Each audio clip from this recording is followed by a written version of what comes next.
Hello, I'm Loosemore and welcome to Win Some Loosemore, and you join me for a top 5 where I take a category or genre or something within board games as a hobby and give you my favourites of them. I also do a mechanisms series looking at how games work, and so I thought I'd do a few of these top 5s based on some of those mechanisms. I've already done one for tile laying, and I want to go back in my mechanisms list to one of the early ones, one of my favourite ones, drafting. And drafting comes in various forms, do check out those videos, but here's my top 5 at the moment drafting games.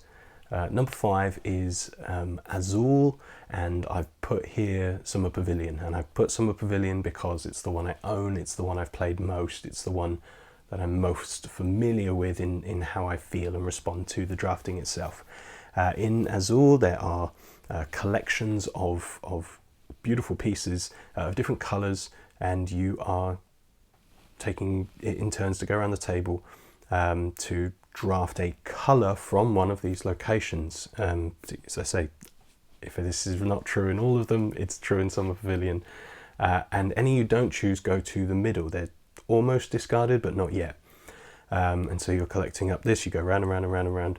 Eventually somebody has to take from the middle, which is a new location that people have created, and the first person to take that actually gets minus points. That's bad, but you're more likely to get more of what you want, and so there's that balance. And then once that's gone, everybody's doing it until all the tiles are gone.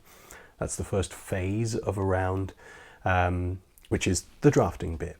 And then comes the filling out your pattern, your board, by spending the ones that you've collected, and you go turn by turn again, or you can do it simultaneously, it's up to you. And then there are things on the board which unlock bonus tiles, you get to do extra things. And so it's number 5 because it is a drafting game, it really is, but it's an abstract game. You're filling out the pattern, that's what you're doing, but to get the tiles to do that, there's some thought with the drafting. It's a table draft, everyone can see all of the information, and we're choosing as we go. And oh, you've taken that thing, okay, so I'll take from here, and I'm only going to get one. Each round a different colour is wild, so that's good. So you could take all the reds plus 1 purple, because that's the wild this time, purple, which is great. So that shifts every round, so there's just some flexibility intrinsic in the game, and it just makes it fun. It's a little tricky. I'm amazed that Azul generally is kind of one of the highest regarded gateway games, and it's very simple, but when you're placing onto your board, the spaces are numbered, particularly in, again, Summer Pavilion, and to fill that space you have to spend that many, but the one that you place is one of that one of that many that you're spending. So the first place you just put 1 in because it's 1, and then 2 you have to put 1 there and discard 1 into this cool tower, and so then 6 you then go, okay, so I need to put 1 here and a 5 in there. And yes, that's incredibly simple, I've just explained it and everybody got it, but it's just an extra thing to think about that some people don't internalize as quickly, so it keeps it down, but it is a lot of fun. It is very good and the production's great. Azul, and for me, Summer Pavilion. Number 4 surprised me. Small game. This is called Tybor the Builder from Alexander Pfister, and it's set in his Lonsdale, is it Lonsdale, Newdale world. Oh my goods, and those games, Expedition to Newdale. Look like an idiot now, who cares? And this is just a tiny prequel drafting game with multi-use cards. It's very simple, there's no big uses for any of the cards, but it's just a fun little passing cards back and forth. It's a pick and pass game, and the cards are all villagers, but they can either count as workforce power, and you put them to one side because then they can help you build buildings that are in the middle. Again, sort of a table draft from the middle. Or they can become the people that live there and supply a profession, and then each profession then works as a set collection type thing. So if you've got the more helm, I don't know what the steering wheel of a ship is called, the more of those you get, the scores go up. Or the blacksmith, you actually only want 1 of them. If you get 2, you get nothing, or that kind of thing.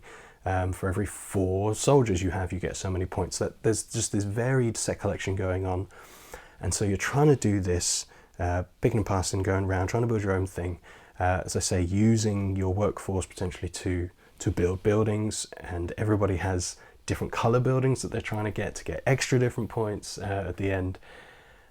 And it's very simple, it's very quick, but then each game there's story, there's like a situation that adds a rule, maybe a scoring rule or a penalty rule at each round, and you just have to think about that and mitigate that or work towards it, whatever it might be.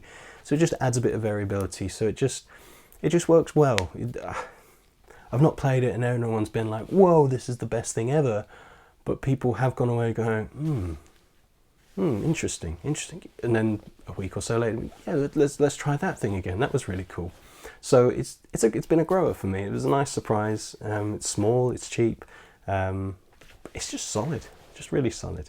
Tybal the Builder. Number 3 is kind of where my heart is. This should be number 1, but I rank them slightly differently. This is Sushi Go or Sushi Go Party. I'm not including Sushi Roll. I don't, as much as that's the one I own, I don't think it's as fun. It's still very good, but Sushi Go Party, amazing pick and pass, so cute artwork, and incredibly simple. Sit anyone down to it and go, here's cards, pick, go, pick, go, pick, go. It's so quick, and then you score. And depending, if you've got Party, depending on which cards you've put in the game, everything scores differently. Again, that set collection thing from Tybal the Builder. But this is just much cleaner, much smoother, much more endearing artwork and theme. And, you know, there's no theme. It's a set collection, pick and pass game, but it's just fun, and it just gets people involved, and people who've never played are like, oh, this is nice, this is good. It's just great. I've done a review of it. I'm pretty sure there'll be a link in the screen that appears. Do check it out. It's great. Sushi Go or Sushi Go Party. Number 2 is Between Two Castles of Mad King Ludwig. Now, I've never played Between Two Cities, kind of the first version of this game, and then they collaborated with Bezier Games from the makers of the Castles of Mad King Ludwig to make Between Two Castles of Mad King Ludwig, blah, blah, blah, who cares? You are almost cooperating. You don't own any of the castles. Again, it's pick and pass, but it's tiles this time, and you're passing these around, but you're having to negotiate to some degree with the person to your left and to your right, because you have partial control of 2 castles, one on your left, one on your right, between you and the next player. And so it's not just, cool, I'm going to pick the one I want, the one I want, the one I want. Actually, you pick 2 from your stack, pass the stack on, and then have to talk to your people going, which one's going to be most helpful? I've got an idea, but you picked that one. Okay, so actually this one would go better there, this one goes better there, and your lowest castle scores. I love that, love it, love it, love it. So you can't just go, forget you, let's just sort this one out. You have to be as good and as balanced as you can with both of them so that you end up with a decent score. And it's just a lot of fun. It doesn't matter whether you're playing with 4 people or 8 people. There's just constant conversation. It's a very social feeling without having to be shouting across the table and talking to lots of different people. You're just talking to the people next to you, but they're talking to the people next to them as well. And so there's just this lovely sense of people sneakily working against each other whilst working together, but not in a semi-co-op betrayal way, because each castle matters to everybody. And so it's just great. And the game trays production is great. It's a Stonemaier Games game, but they've got these game trays that are, you plonk them on the table, you take the lid off, you're ready to go. That's set up so good. Love it. Just got the expansion, need to try it out. Don't know what it does yet. It's got solo, maybe I'll try that. Between Two Castles of Mad King Ludwig, number 2. Number 1, so say my heart is with Sushi Go, but my head and my appreciation of design, it has to be Seven Wonders Duel. It's just very good.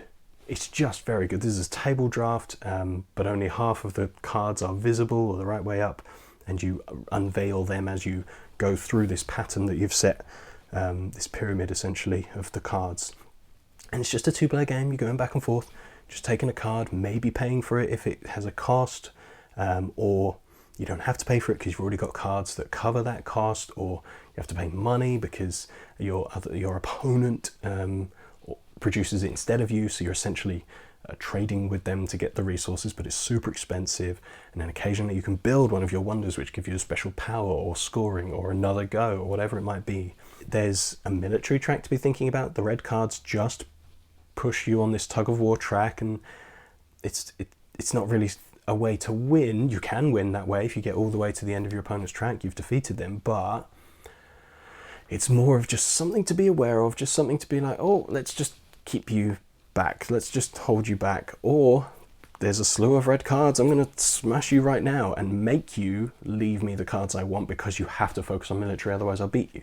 And then there's science that you can win by collecting green cards and getting matching pairs to get tokens to win a different way. And so there's these different things just to bear in mind. So it's not just a simple, which cards do I want, which cards do I want, here's my score, like a Sushi Go party, for instance. It's, I'm doing that, but at the same time having to be aware of, when do I build my wonders? Because only 7 can be built and you've got 4 each, so somebody's only going to get to build 3. When do I do that? How much do I focus on military? Do I go for science, or am I just blocking them getting those pairs? Because every time you get a pair, you get a special power or scoring or something, again, something else. It's just a lot to think about. And I dismiss this game when I'm not playing it very often and going, yeah, it's fine, it's good, whatever. I play it and it's like, oh, it's so juicy. for the size of game it's wonderful. It really is. And the table draft is always fascinating to me. 7 Wonders Duel, number 1, my favourite drafting game. What drafting games do you like? What games do you love? What do you hate? What are the worst drafting games you've ever played? I want to hear about them too. Do stick it down in the comments. Thank you very much for watching. I'll be back again soon with another video. In the meantime, you can subscribe to this channel if you don't already and hit the bell icon so you stay updated when I put out new things. And follow me on social media. Just search Winsome Loosemore. You will find me. Thank you very much for watching. I hope to see you again. I've been Dieter for Winsome Loosemore. Bye.